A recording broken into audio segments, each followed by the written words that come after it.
Hello, and welcome to today's trending contract.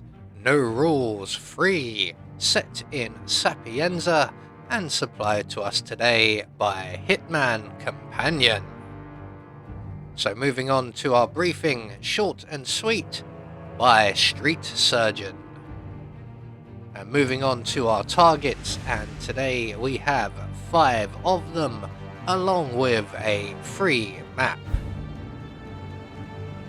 And for today's challenge, we'll be starting at the ICA safe house, and we'll be bringing with us a remote micro explosive and a silenced pistol.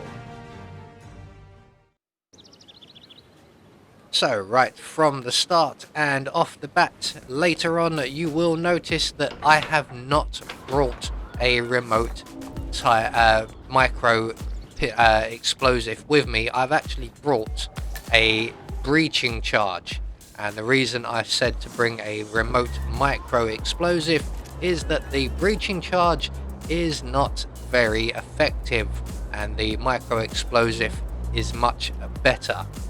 So first thing we're going to do is make our way up to Rocco's apartment and get the kitchen assistant outfit. We're then going to make our way along the roof and into the Caruso kitchen pantry via the ledge and the window.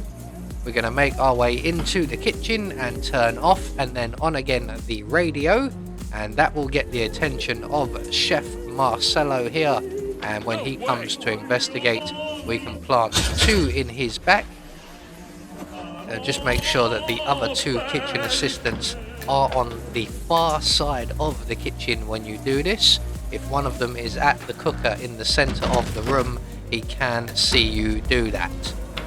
So once we've got Chef Marcelo dealt with and in the crate, we are going to make our way over through the alfresco dining area and in through Francesca De Santis' bathroom window. We're going to go up to the roof of the observatory, and we are going to retrieve ourselves a propane cylinder, and then we can move on to our next target. So we're just going to go straight up the observatory stairs up onto the lower roof here. There is a propane cylinder just off to our right, but we won't be using that one. We'll be using one from the attic. So we're just going to make our way up onto the upper roof, in through the attic door, and in here we're going to trigger a conversation. Not that it matters, because by the time the 2 guards have finished talking, we've grabbed the nearby propane cylinder and we have headed back off to the observatory roof, and we're heading for the chimney stack there that you can see. So our target, as you can see, is down in the garden area, and we're just going to wait for him to stand over by the barbecue and Caruso and his cronies to make their way into the observatory, and the other patrolling guard who is coming over from the dining room to return to said dining room. And at that point we can then drop the propane cylinder down the chimney. So we get a nice slow motion explosion there. That will cause quite a bit of panic, so we need to get away from the edge of the roof as quickly as possible. We're now going to grab the other propane cylinder located up on the roof here, make our way back down the observatory stairs, being very aware that Caruso and a number of his guards will be in panic mode, and they will be heading for hopefully the biolab. So once they've all made their way past, we can then retrace our steps back out of Francesca's bathroom window.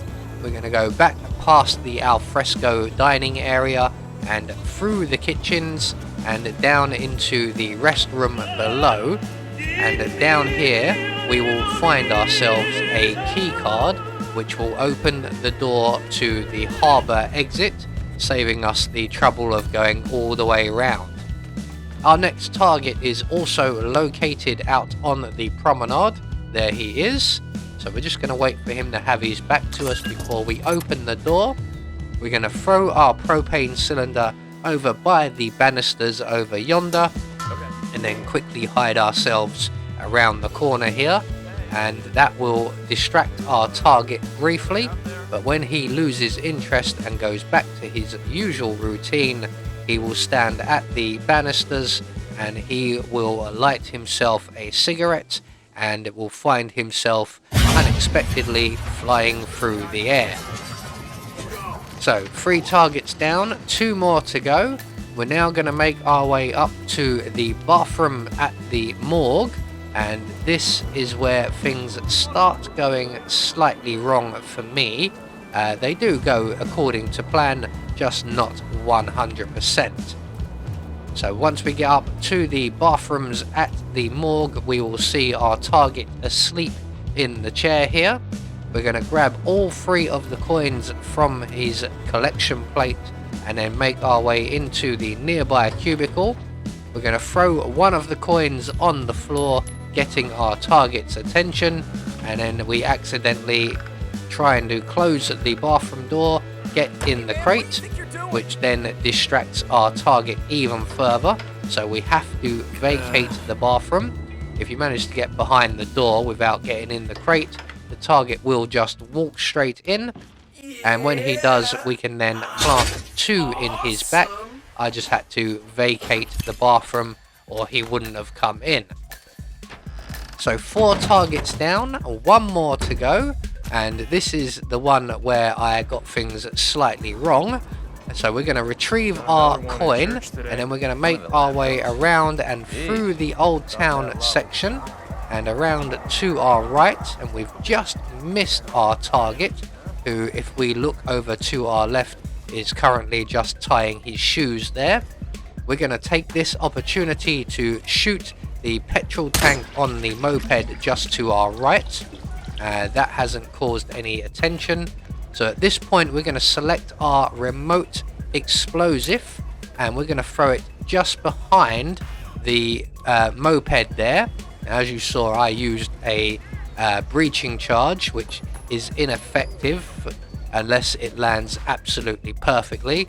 The micro remote explosive will be far more effective with its detonation. So once we've done the explosive in position, we're going to drop all 3 of our coins nearby, but not too close to the moped. And when our target arrives, we can then trigger the explosive, which will set off the gasoline or the fuel and eliminate our target. Now, because I've used the breaching charge and the breaching charge didn't quite land in the puddle and therefore didn't ignite the fuel, we are going to have to resort to a silenced pistol, which is a lot more risky. But eventually we get the job done. Our final target has been dealt with, and we can now make good our escape, and the nearest available safe exit will be the harbour exit. So we're going to make a beeline for our nice fancy speedboat at the end of the harbour here. And once we get onto our speedboat and avoid all the sailboats out in the ocean there and get ourselves out into open waters, we will be free and clear, and we will get ourselves confirmation that all of our targets have been eliminated according to plan. We had no objectives to worry about, and in turn that will gain us a silent assassin rating. I have been Anubis, and I will see you all in the next video.